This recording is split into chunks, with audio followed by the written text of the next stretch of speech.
आज हम लोग बात करने वाले हैं बीए पार्ट 3 हिस्ट्री ऑनर्स का। ये पेपर 6 है और पेपर 6 का ये चैप्टर 1 है और चैप्टर 1 का ये भाग 3 है। इससे पहले भाग 2 तक बहुत अच्छा से हम लोगों ने पढ़ लिया। अगर आपने नहीं देखा है तो उसका लिंक इसी वीडियो के नीचे डिस्क्रिप्शन में दिया गया है, वहाँ से देख सकते हैं। ये इसी चैनल पर प्ले लिस्ट बना हुआ होगा, वहाँ से भी देख सकते हैं। तो चलिए हम लोग अंग्रेजों का भारत विजय देख रहे हैं। और बहुत सारे बच्चे क्या कर रहे हैं, क्लास को आधा मतलब स्किप करके ही चले जा रहे हैं, पूरा क्लास नहीं देख पा रहे। देखिए, और वो समझ रहे हैं ना कि अरे हमारा तो एग्जाम आया ही नहीं है, हमारा एग्जाम नज़दीक नहीं है, तो हम काहे लिए पढ़े।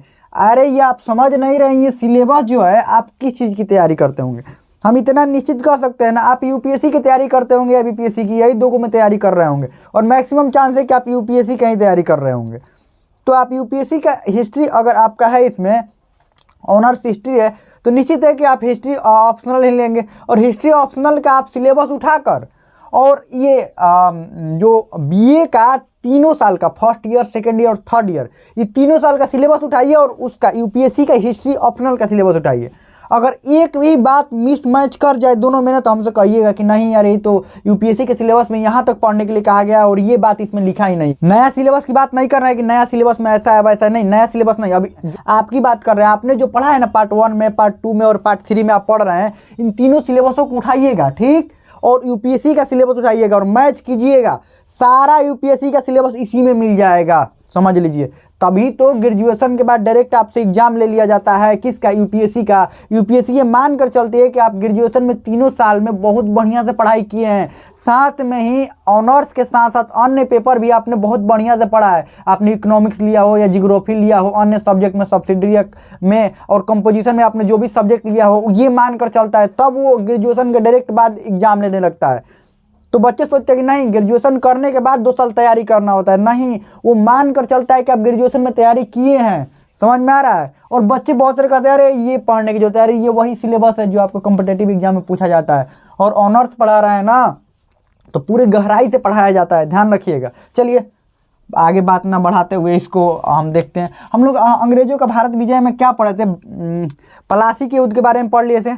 1757 का प्लासी का युद्ध और 1764 का जो बक्सर का युद्ध था, ये दोनों युद्ध के बारे में पढ़ लिए थे।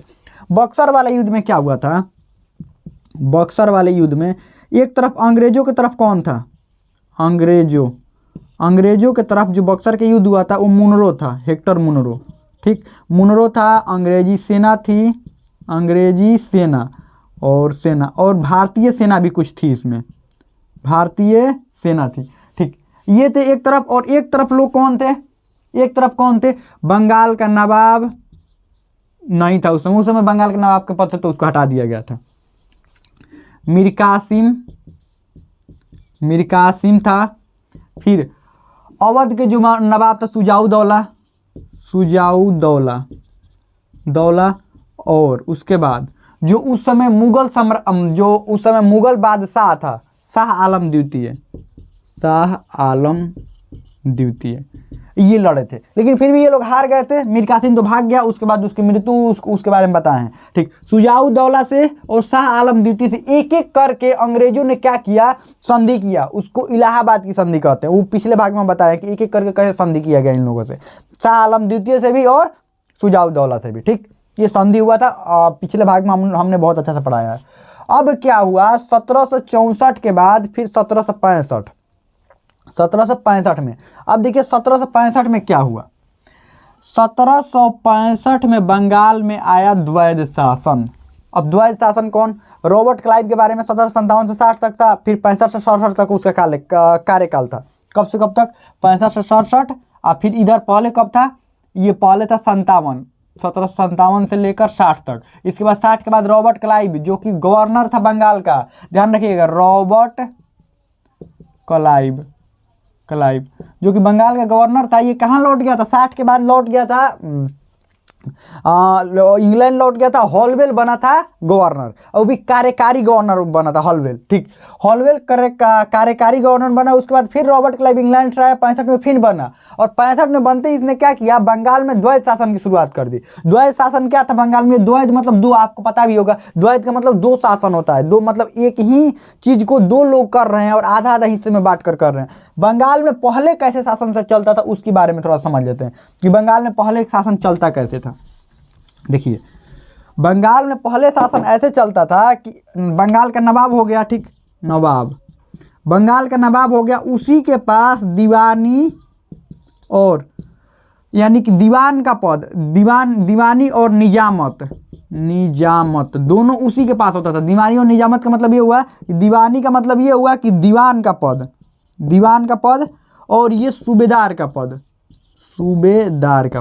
सूबेदार का ये काम होता था कि अपने जो क्षेत्र है, क्योंकि बंगाल के नवाब उस समय देखिए शुरू से तो ये चलता आ रहा था कि ये 2 पद पर 2 लोग रहते थे, लेकिन फिर बाद में क्या हुआ, फिर बाद में जब बंगाल एक स्वायत्त राज्य घोषित हुआ तो उसके बाद ये दोनों पद बंगाल के नवाब के पास ही आ गए। बंगाल के नवाब ही दोनों कार्य को क्या करता था, संभालता था, ठीक।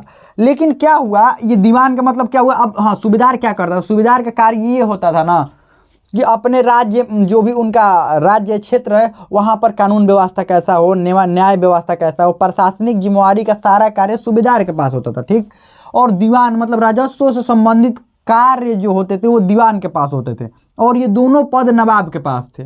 दोनों पद किसके पास थे, नवाब के पास थे। लेकिन अंग्रेजों ने क्या किया, बंगाल में जैसे ही द्वैध शासन लागू हुआ, अंग्रेजों ने दीवान वाला जो पद था वो अपने पास रख लिए, ठीक, और निजामत वाला पद बंगाल के नवाब को दे दिए, और बंगाल के नवाब भी उन्हीं को अपने अनुसार बैठाते थे। देखिए समझिए, बंगाल में द्वैध शासन का मतलब क्या हुआ, बंगाल में 2 जो पद था, दीवानी और निजामत वाला पद, ये दोनों पद जो थे वो दोनों पद अलग अलग व्यक्तियों के हाथ में चले गए। ये चला गया बंगाल के नवाब के पास और ये चला गया अंग्रेजों के पास। किसके पास, ये ब्रिटिश ईस्ट इंडिया कंपनी के पास चला गया, और ये निजामत वाला पद नवाब के पास चला गया। अब इन दोनों का कार्य क्या क्या था, ब्रिटिश ये जो दीवानी वाले व्यक्ति जो जिनके पास दीवानी था उनके पास कार्य क्या था, राजस्व वसूलना, यानी कि जितने भी टैक्स है उसका कलेक्शन करना और किस पर कितना टैक्स लगाया जाए, ये सब किसके पास था, अंग्रेजों के पास। यहाँ से मनमाना ढंग से अंग्रेज टैक्स वसूलने लगे, जहाँ पर चाहिए थोड़ा सा टैक्स वहाँ पर बहुत अधिक मात्रा में टैक्स वसूलने लगे।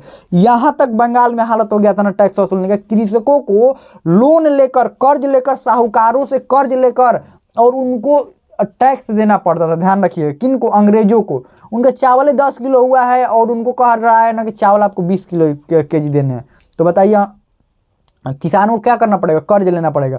पहले साहूकार इतना अधिक क्यों रहते थे, क्योंकि लोगों की ज़रूरतें बहुत अधिक थी और पैसा यानी कि उनके पास जो संसाधन थे वो बहुत कम थे। क्यों, क्योंकि टैक्स बहुत अधिक लगाए जाते थे। कि टैक्स अभी भी बहुत अधिक है लेकिन लोगों के पास पैसा भी अधिक है। टैक्स अभी ये मत सोचिए कि टैक्स बहुत कम है, ऐसा है कुछ नहीं, टैक्स अभी भी उतना ही है। लेकिन हाँ, आपके पास पैसा हो गया, आपको समझ में ज़्यादा कुछ नहीं आ रहा, संसाधन बहुत कुछ मौजूद है, ध्यान रखिएगा। और मनमाना ढंग से टैक्स नहीं वसूला जाता है आपसे, बात यही होता है। और एक बात, तो यहाँ पर विदेश की जो विदेशी नीति थी ये सब कौन देखता था, अंग्रेज। कि मतलब किससे क्या संबंध रखना है बंगाल का, ये सब अंग्रेज देखता था। अधिकारियों की नियुक्ति भी कौन करता था, अंग्रेज। कोई भी अधिकारी की नियुक्ति करना है, नियुक्ति की जिम्मेवारी अंग्रेज को होती थी, और अंग्रेज अपने मर्जी से नियुक्त करते थे अधिकारी, जो उनके अनुसार हो, उनके अनुसार कार्य करे, उन्हीं अधिकारियों को क्या किया जाता था, नियुक्त करा जाता था। और मैक्सिमम ये अधिकारी बड़े पदों पर अंग्रेज ही होते थे, भारतीयों को तो वैसे बनने भी नहीं देता था। ये सब भारतीयों को एक ही काम के लिए रखता था, ट्रांसलेटर के लिए, बस ट्रांसलेट करो, जो शब्द वो अंग्रेज बोल रहे हैं वो भारतीय लोगों को समझाओ बस, और भारतीय लोग जो बोल रहे हैं वो अंग्रेजों को समझाओ, क्योंकि अंग्रेजों की भाषा ही मैच नहीं कर पाता था भारतीयों से, ध्यान रखिएगा। आगे बढ़ते हैं। और यहाँ पर नवाब के पास क्या था, क्या क्या कार्य मिल गए थे इसको, प्रशासनिक कार्य मिल गए थे। प्रशासनिक कार्य यानी प्रशासन संभालना, जवाबदेही वाला कार्य था। न्याय, रक्षा, कानून, यानी कि राज्य में कैसे न्याय व्यवस्था रहेगा, न्याय व्यवस्था कैसे बना हुआ रहेगा, मतलब न्याय व्यवस्था, रक्षा, लोगों को न्याय भी देना है ना। देखिए कोई लोग, 2 लोग हैं, मार करके पहुंचे, किसके पास पहुंचते थे, पहले राजा होता था, अब राजा की जगह पर नवाब हो गया, तो नवाब के पास मार झगड़ा करके पहुंचे कि न्याय कीजिए, हमारा कैसे न्याय करेंगे। तो न्याय की जिम्मेवारी अंग्रेज ये न्याय वाला जिम्मेवारी क्यों नहीं लिया, क्योंकि भारतीय न्याय प्रणाली में बहुत जटिलता थी और अंग्रेज को वैसे भी कुछ ज्ञान नहीं था, वो तो नया नया वो व्यापार करने के लिए आया था, भारत के बारे में थोड़े कुछ जानता है। आप ही किसी अन्य गाँव के अन्य जगहों पर चले जाइए, आदिवासी क्षेत्र में आप चले जाइए, अगर आदिवासी क्षेत्र में गए वहाँ पर तो आप उनके भाषा, उनके बारे में नहीं जानते हैं और वहाँ का आपको राजा बना दिया जाए तो ऐसा ही पीट के भगा देगा आपको। क्यों, क्योंकि आपको न्याय क्या करेंगे, आपको पहले पता तो होना चाहिए ना कि विवाद 2 लोगों में होता है तो उसको सुलझाया कैसे जाता है और इनकी क्या न्याय नीति प्रणाली है। इसी को देखते हुए अंग्रेज क्या हुए, 64 मतलब 67-68 से 1767-68 से क्या हुआ, अंग्रेजों को ये लगा कि भारत में जितने भी ग्रंथ है, क्योंकि अब अंग्रेज यहाँ से सोचने लगे कि हम भी भारत पर प्रत्यक्ष शासन करें। भारत में प्रत्यक्ष शासन करने के लिए न्याय भी आपको करना पड़ेगा, न्यायिक प्रणाली को भी अपने हाथ में लेना पड़ेगा, क्योंकि अंग्रेजों ने यहाँ पर न्यायालय भी स्थापना करवाया था। पता है आपको, बंगाल में सबसे पहला न्यायालय बंगाल में स्थापना करवाया था। तो न्यायालय स्थापना करवाने के लिए यहाँ के बारे में आपको जानना पड़ेगा। तो यहाँ के जितने भी ग्रंथ हैं, चाहे मनुस्मृति हो गया या जितने भी अन्य धर्मों के भी ग्रंथ हो गए, वो सबको आंग्ल भाषा में ट्रांसलेट करवाना चालू किया। आंग्ल भाषा समझते हैं, अंग्रेजी में ट्रांसलेट करवाना चालू किया। मनुस्मृति को अंग्रेजी में ट्रांसलेट, आंग्ल भाषा में किसने ट्रांसलेट करवाया था, ये कमेंट में आप जरूर बताइएगा। पहले हम बताएं तो रक्षा न्याय संबंधी कानून, लेकिन नवाब के पास पैसे नहीं होता था। नवाब के क्या पास था, पैसा था ही नहीं। ये तो बात वही हो गया ना कि शादी में आप देखे हैं, अगर बारात वारात में गए होंगे तो देखे होंगे, एक तरफ खाना का टेबल लगा हुआ होता है, ठीक बगल में ही पैसा देने वाला टेबल लगा हुआ होता है। पैसा देना समझते हैं, वो आपको जिसके घर बारात है वो पैसा नहीं देगा आपको, आप जाकर लिफाफा देते हैं उसको, लिफाफे में पैसा डाल कर देते हैं। तो ये दोनों जो जिम्मेवारी होती है, दोनों वो उसी व्यक्ति के पास होता है जिसके घर बारात आया है। ये थोड़े होता है कि खाना वो खिलाएगा, पैसा कोई और लेगा, ऐसा तो होता नहीं है कि पैसा कोई और व्यक्ति वसूल रहा है, उसका बगल वाला पड़ोसी, और खाना वो खिला रहा है, खाना भी वही खिला रहा है, और पैसा वसूलने वाला लोग भी, मतलब वसूलना बोल रहे हैं सॉरी, पैसा लेने वाला भी, मतलब लिफाफा आप जो भी गिफ्ट में दीजिएगा उसको, वो लेने वाला भी वो अपना ही व्यक्ति बैठाया हुआ रहा था। लेकिन यहाँ पर अलग है, खाना ये खिला रहे हैं और पैसा कौन वसूल रहा है, ये ध्यान रखिएगा। तो यहाँ पर बंगाल के नवाब, तो अब बंगाल के नवाब धीरे धीरे कमज़ोर पड़ने लगेगा। क्यों कमज़ोर पड़ने लगेगा, क्योंकि इसके पास पैसा तो है ही नहीं, तो क्या प्रशासनिक सुधार करेगा, न्याय प्रणाली को कैसे बेहतर करेगा, रक्षा संबंधी कानून कैसे बनाएगा, और बहुत सारे पुलिस वालों को भर्ती करना है, उनको सैलरी देना, ये सब कैसे होगा।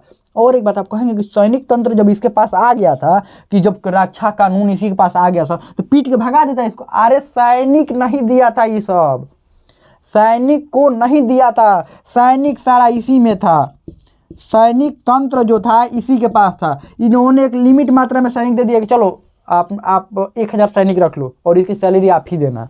क्या करो, 1000 सैनिक रख लो। और हाँ, बंगाल के नवाब को भी ये लोग पेंशन देते थे, कितना, 53 लाख सालाना, मतलब वार्षिक देते थे, ध्यान रखिएगा, वार्षिक। और एक और उसको क्या कहते हैं, शाह आलम द्वितीय, जो कि वहाँ का क्या कहते हैं, जो कि मुगल बादशाह था। मुगल बादशाह को भी ये लोग 25 से 26 लाख रुपया वार्षिक ये लोग देते थे पेंशन के रूप में। अब इसी 53 लाख जो सैलरी मिलता था, जो सैलरी बोल रहे हैं, 53 लाख जो सालाना मिलता था, इसी सालाना से क्या करना था, मन हो तो दीजिए इन लोगों को, सैनिकों को पैसा, नहीं मन हो तो मत दीजिए। और इसी कारण से बंगाल की जो कानून व्यवस्था है बहुत ही भ्रष्ट हो गई, न्याय प्रणाली बहुत ही भ्रष्ट हो गया, लोग बहुत तबाह हो गए। देखिए कई तरीके से तबाह हुए हैं। समझ लीजिए बंगाल में द्वैध शासन न लाकर नर्क लाया गया था, द्वैध शासन न लाकर बंगाल के लोगों के लिए एक नर्क लाया गया था, ध्यान रखिएगा। क्यों, क्योंकि इधर अंग्रेज परेशान कर ही रहे थे अपना राजस्व व्यवस्था से, साथ में ये एक ही व्यक्ति को परेशान नहीं कर रहे थे कि सिर्फ किसानों को परेशान कर रहे हैं, कुटीर उद्योग वालों को भी परेशान कर रहे थे कि जो भी चीज़ बनवाते थे कहते कि कंपनी के लिए ही बनाओ, अब दूसरे के लिए नहीं तुम बना सकते, तुमको बेचना किसी और को नहीं है, सिर्फ हमें ही देना है। जो भी तुम सामान बनाओगे किसके लिए बनाओगे, कंपनी के लिए बनाओगे, ध्यान रखिएगा। और मैक्सिमम सामान कंपनी के लिए ही बनवाते थे वो लोग, और पैसे भी नहीं देते थे उनको। मतलब उद्योग भ्रष्ट कर दिया इन लोगों ने, रक्षा कानून सब व्यवस्था भ्रष्ट कर दिया, जिसके कारण छोटे छोटे जो कुटीर उद्योग के लोग थे ना, वो सब डाकू बनने लगे। देखिए बिहार, बंगाल और उड़ीसा तीनों तो लगभग समान ही था उस समय, इन तीनों में कानून ये लागू हो रहा था। आपको पता है ये सबसे ज़्यादा डाकू बनने वाला, चोर लुटेरे वाला, ये बात कब से चालू हुआ इन क्षेत्रों में, अब तो थोड़ा कम हो गया है। इन क्षेत्रों में पता है कब से चालू हुआ, बंगाल में जब से द्वैध शासन लागू हुआ ना, इन क्षेत्रों में ये सब चालू हो गया था, ध्यान रखिएगा। इन क्षेत्रों में चोर लुटेरा डाकू वाला जो बात है सिस्टम है, बंगाल के द्वैध शासन, क्योंकि उस समय अकाल पड़ने के बाद कानून भी ये लोग ऐसे बना रहे हैं कि लोगों पर वो कानून सूट ही नहीं कर पाता, जिसके कारण लोगों को क्या करना पड़ेगा, क्या और करना पड़ेगा, और कोई उपाय बचेगा क्या, खाने के लिए खाना नहीं तो चोरी के अलावा कोई और उपाय बचेगा नहीं। मैक्सिमम उसमें से लोग ऐसे ही होने लगे, बहुत सारे लोग तो अकाल के समय मर भी गए थे, लेकिन जो बचे वो लुटेरे डाकू बनने लगे, ध्यान रखिएगा। तो यहीं से ये सब शुरुआत, ये अंग्रेजों ने भारत को बहुत भ्रष्ट किया, इनके कई निर्णय ऐसे हुए कि उसके बहुत दूर तक परिणाम गए, ध्यान रखिएगा। चलिए तो अब बात करने लगते हैं, अब बात करते हैं थोड़ा सा इसके कारण क्या क्या रहा, द्वैध शासन लागू करने का कारण क्या क्या रहा, क्यों अंग्रेजों ने द्वैध शासन लागू किया, क्यों नवाब को उसके अनुसार चलने नहीं दिया, नवाब के पास दीवानी और निजामत नहीं रहने दिया, या अंग्रेजों ने क्यों नहीं सत्ता अपने पास रख लिया। जब इतना सब युद्ध जीत ही गया है, अपने अनुसार नवाब को बना ही रहा है, तो अपने पास सत्ता रख लेता और खुद शासक बन जाता और शासक बन के खुद अपना जिम्मेवारी संभालता और सब कुछ करता। क्यों? क्योंकि सबसे पहला इनका कारण क्या था, इनको विद्रोह का भय था। अब कौन विद्रोह कर रहा था? यहाँ के लोग। यहाँ के लोगों के मन में नवाब के प्रति एक छवि बैठी हुई थी कि यही हमारे लिए सब कुछ है और जो करेंगे क्या करेंगे, यही हमारे लिए करेंगे, नवाब के प्रति। और नवाब के प्रति अलग से लोगों के मन में रिस्पेक्ट था, रिस्पेक्ट की भावना थी। क्यों? क्योंकि वो अभी तक बैठा हुआ था। अंग्रेजों को ये भय था कि अगर डायरेक्ट हम आए ना तो लोग हमारे प्रति विद्रोह की भावना से देखने लगेंगे। ये अंग्रेज शासन पर डायरेक्ट बैठ गया, मतलब ये हमारा सीधा दुश्मन है। दुश्मन कौन और हो जाएगा? नवाब भी कहने लगा कि विदेशी है, मार के भगाइए इसको। आपको पता भी होगा कि कभी भी चुनाव किसी अन्य राज्य का व्यक्ति कोई अन्य राज्य में जाता है ना, जैसे कोई भी चुनाव लड़ने के लिए गया, तो वहाँ के जो स्थानीय नेता है जानते हैं क्या कहते हैं कि अरे ये तो बाहर का लोग है, ये क्या आपका दुख दर्द समझेगा, हम समझेंगे, हम यहाँ के नेता है ना, हम आपका दुख दर्द समझेंगे, ये व्यक्ति क्या समझेगा, ये तो बाहर से आया हुआ। बाहर मतलब दूसरे राज्य से ही बाहर कह देते हैं लोग। ये तो लोग तो इंग्लैंड से आया हुआ था। कितना ज़्यादा दिक्कत होता है इनको, समझ लीजिएगा। इसीलिए डायरेक्ट शासन में ना आकर पहले सोचा इन लोगों ने कि पहले नवाब का क्रेडिट खराब किया जाए, यानी नवाब के शासनकाल में ही लोगों के बीच का न्याय प्रणाली अराजकता फैल जाएगा, भ्रष्टाचार हो जाएगा, लोग भूखे मरने लगेंगे, तो अपने आप लोग नवाब से क्या करने लगेंगे, नफरत करने लगेंगे और हमारी शासन प्रणाली को बढ़िया कहेंगे कि अब इन्हीं का शासन प्रणाली चाहिए। ध्यान रखिएगा। आप देखते भी होंगे यहाँ राजनीतिक पार्टियाँ देखते भी होंगे कि दो पार्टी दोनों भ्रष्ट है, माना जाता है चलो ये तो कम भ्रष्ट है, यही इसी को चुन लेते हैं, यही होता है। अगला, उत्तरदायित्व से मुक्ति। ये लोग ये नहीं चाहते थे ना कि यहाँ के न्याय प्रणाली, रक्षा प्रणाली, कानून व्यवस्था, ये सब इनके जिम्मेवारी में था ही नहीं, इनको लेना ही नहीं था उत्तरदायित्व। तो कंपनी थी, खुद लाभ कमाना था इनको, इनके किसी कल्याण थोड़े करना था, इनको लाभ कमाना था। इनको पता है कि अगर न्याय कानून और रक्षा व्यवस्था हमारे हाथ में आ गया, अगर हम अच्छा से न्याय नहीं, तो सारे लोग हम ही को कहेंगे कि इन्हीं के कारण ये न्याय प्रणाली ये सब खराब हुआ है और लोग विद्रोह कर देंगे। इसके लिए उत्तरदायित्व से ये लोग मुक्त थे और राजस्व सिर्फ टैक्स वसूलने वाला काम करते थे। कितना परसेंट टैक्स लगाना है, किससे कितना लेना है, ये सब वसूलने का काम कौन करते थे? अंग्रेज। आगे बढ़ते हैं। और यहाँ पर अधिक से अधिक मुनाफा, और एक बात समझिए, अगला कारण था अधिक से अधिक इनको मुनाफा कमाना था। अधिक से अधिक मुनाफा कमाने के लिए क्या करना पड़ेगा? आप डायरेक्ट शासन में आ जाएंगे? नहीं। आपको पता है बिजनेसमैन, भारत में बिजनेसमैन इतने बड़े बड़े हैं, चाहे तो पूरा राज्य खरीद सकते हैं, राज्य के एमएलए को खरीद सकते हैं। जितने भी वहाँ पर राज्य के एमएलए होते हैं, यानी कि विधायक होते हैं, खरीदने की क्षमता रखते हैं पूरा। तो फिर वो मुख्यमंत्री काहे नहीं किसी राज्य के बन जाते हैं? या देश में कोई भी चीज़ हो वो खरीदने की क्षमता रखते हैं और राजनीति में क्यों नहीं आते हैं?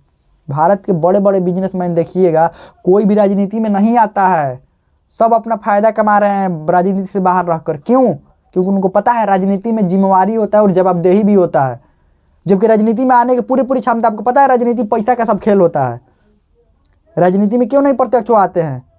क्योंकि राजनीति में जिम्मेवारी है और उत्तरदायित्व तो दोनों आपको निभाना पड़ेगा। तो यही बात है। अधिक से अधिक वो बिजनेसमैन मुनाफा कमाने, ठीक ही ये भी तो बिजनेसमैन थे, सीधा शासन में नहीं आ रहे थे।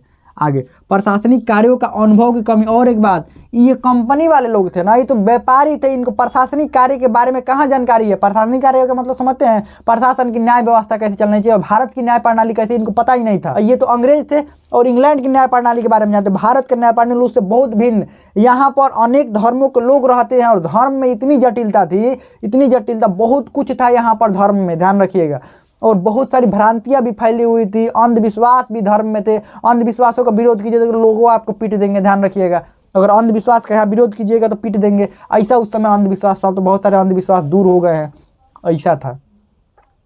तो अंग्रेज प्रत्यक्ष तौर पर प्रशासनिक कार्य की जिम्मेवारी को था, मतलब अनुभव था ही नहीं। आपको पता है नया कोई आईएएस को नया जब ज्वाइनिंग होता है तो उसको डायरेक्ट जिला का डीएम नहीं बना दिया जाता है, या कोई सेक्रेटरी का पद नहीं दे दिया जाता है। भारत में कैबिनेट सेक्रेटरी या कोई भी पद नहीं दे दिया जाता है। क्यों नहीं दिया जाता है? क्योंकि उसके पास कुछ वो अनुभव नहीं होता, देश के बारे में कुछ जीरो एकदम अनुभव होता ही नहीं है। वो रट कर पढ़ा हुआ होता है। तो पढ़ने से अनुभव में दोनों अंतर है ना।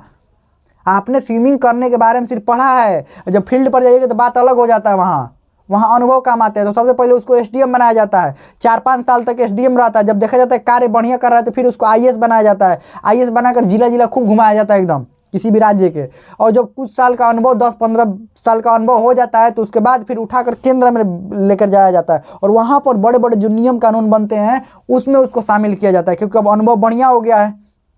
और बढ़िया हो गया तब प्रशासनिक अनुभव बढ़िया हो गया तब उसको बढ़िया बढ़िया काम दिए जाते हैं, ध्यान रखिएगा। चलिए आगे बढ़ते हैं। अन्य यूरोपीय शक्तियों का भी इनको भय था कि कोई अन्य यूरोपीय शक्ति विरोध ना कर दे, विद्रोह ना कर दे। अन्य यूरोपीय शक्ति मतलब फ्रांसीसी, डच, ये सारे लोग तो भारत में एंट्री, देखिए बाकी ये सारे लोग तो भारत में एंट्री कर ही चुके थे। अब जब ये लोग प्रत्यक्ष तौर पर भारत की सत्ता में आते तो वो लोग भी प्रत्यक्ष तौर पर भारत की सत्ता में क्या करते, दखलंदाजी करते और सब एकजुट होकर इंग्लैंड का विरोध करने लगते। क्यों? क्योंकि यहाँ पर सब व्यापारी हैं। अगर आप यहाँ के सत्ता में आप भागीदारी करिएगा तो सब विद्रोह करवे करेंगे। तो इसीलिए अन्य यूरोपीय कंपनियों से भी भय था कि अन्य यूरोपीय शक्तियाँ उनका विद्रोह ना कर दे। और आपको पता है ना, नवाब के पद पर बैठना एक बहुत बड़ा जिम्मेवारी होता है, तो जिम्मेवारी नहीं लेना चाहते, सिर्फ फायदा कमाना चाहते थे। दूसरे के कंधे पर बंदूक रख के चलाने के नाम जानते हैं, यही दूसरे के कंधे पर, नवाब के कंधे पर बंदूक रख के चला रहे थे ये लोग। चलो मारो उसको, मार यही रहे थे और सबको लग रहा था कि अरे नवाब मार रहा है, जिसे कंधा बंदूक होगा उसी को ना समझिएगा अपराधी। ठीक वैसे ही परिणाम क्या हुए, कंपनी को तो बहुत लाभ हुआ इससे। कंपनी को लाभ हुआ, जितने मर्जी उतना व्यापार करते थे, जिससे मर्जी, जितने भी कारीगर थे, जितने भी कपड़ा बनाने वाले थे, शिल्पकार थे, इन सबसे अपने मर्जी का काम करवाते थे। कंपनी के लिए काम करवाते, कंपनी के लिए काम करो। और उसमें से मैक्सिमम जो थे कारीगर, कई कपड़ा बनाने वालों ने तो अपना उंगली तक काट लिया था कि ना उंगली रहेगा ना हम कपड़ा बनाने के लिए हमसे कहिएगा, ऐसा हाल हो गया था।